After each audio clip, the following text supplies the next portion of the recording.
টেলিপাড়ার জনপ্রিয় জুটি সাহেব ভট্টাচার্য আর সুস্মিতা দে। কথা ধারাবাহিকের পর্দার প্রেমের গল্প তো শেষ, কিন্তু বাস্তবে তাদের রসায়ন যেন এখনও দর্শকদের মনে গেঁথে আছে। কথা এভি জুটি দর্শক মনে এমন ছাপ ফেলেছিল যে ধারাবাহিক শেষ হওয়ার পরও তাদের নাম একসঙ্গেই ঘুরছে চর্চায়। এরই মধ্যে শোনা যাচ্ছে সুস্মিতা নাকি নতুন ধারাবাহিকে ফিরছেন রঞ্জয় বিষ্ণুর বিপরীতে। টেলিপাড়ায় গুঞ্জন এই নতুন নায়ক নায়িকার জুটি নিয়ে বেশ উৎসাহ ছড়িয়েছে ইন্ডাস্ট্রিতে। তবে এই নিয়ে মুখ খুলেছেন অভিনেত্রী নিজেই। আনন্দবাজারকে সুস্মিতা বলেন, আগের ধারাবাহিকের রেশ কাটার আগেই নতুন শুটিং শুরু করব, কেউ করে নাকি?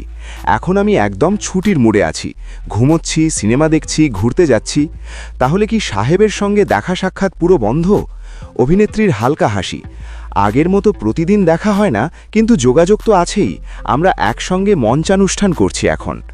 অর্থাৎ কথা শেষ হলেও বন্ধুত্বে এখনও রয়ে গেছে উষ্ণতা। তবে প্রেমের গুঞ্জন?